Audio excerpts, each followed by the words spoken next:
How do you just legislate really for the first half performance? Because obviously you were just coming back from then on, really. Yeah, look, it wasn't great first half. I guess the majority of that's down to me. Obviously, change the team, change the structure. We obviously had a couple of setbacks in terms of player availability, and we struggled to sort of get control of the game, and allowed sort of Everton to capitalise on that, and we obviously at half time had a mountain to climb. Fair play to the players again. They keep going to the end, and but ultimately just fell short. Can I ask what the thinking was behind the change in structure and shape? I had 11 fit players, so it was a matter of trying to find a way to fit the ones we have fit into a structure, and like I said, players tried hard enough, but it didn't work.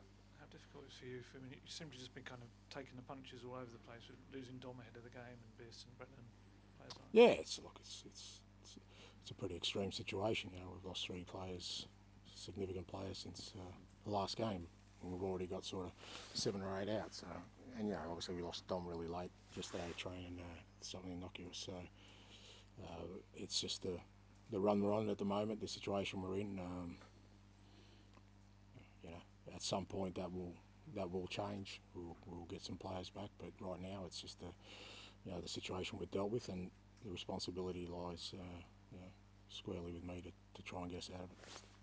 Do you have any update on DMan? Is it a serious one, do you think? Not totally. I mean, it was just one of these things. He just sort of went to shoot on his own and sort of twisted it. So we don't think it's serious, but probably a few weeks at this stage, from what I've heard. And presumably that only increases the need for sort of more players and before the end of that. I mean, it doesn't really. I mean, I think it was pretty evident before that, but yeah.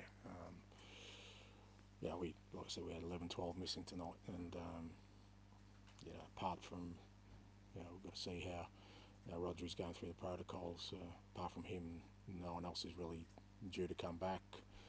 We've got a European game on Thursday. We obviously can't use Jed or Reguilon in that, so we're in this situation.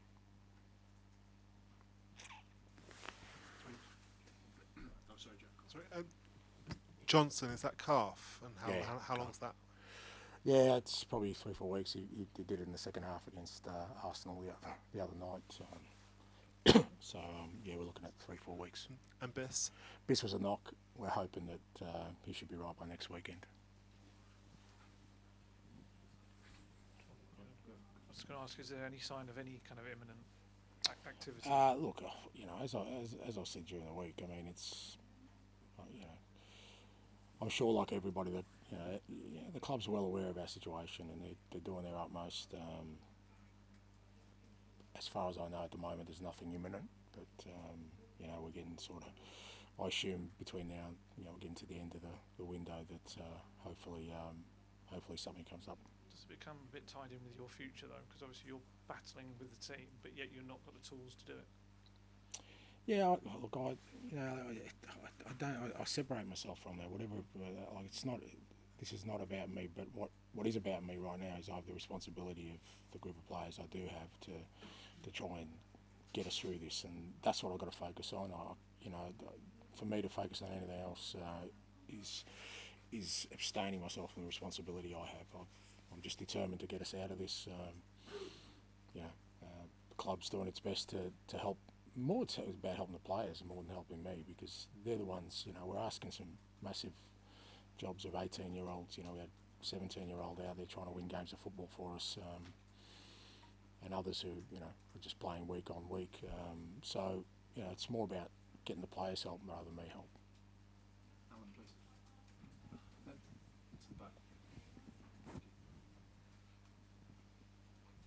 Ange, good evening. I just wonder, with the injuries piling up, with the results going against you, the fans are clearly not happy. You must be tearing your hair out. I just wonder what your frustration levels are like, because everything seems to be going against you at the moment.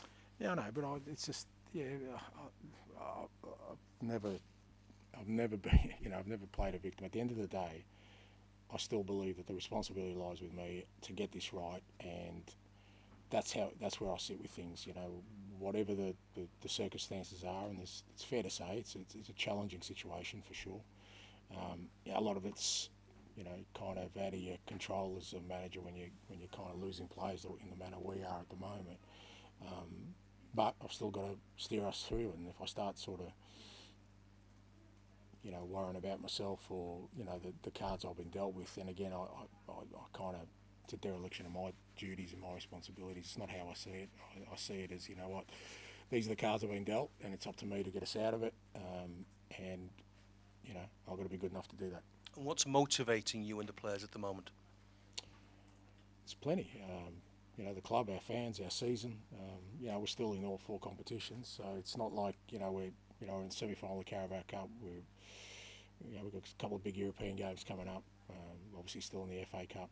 Obviously, our league position's not great, to say the least. We need to improve that, and eventually our players will come back, and there's some significant talent that will come back. So, you know, it's not like this is what it is. You know, there's some real, so there's great motivation to get through this, so that when, you know, we do get our players back, that we can still, you know, get something significant out of our season. Thank you. Okay, thank you.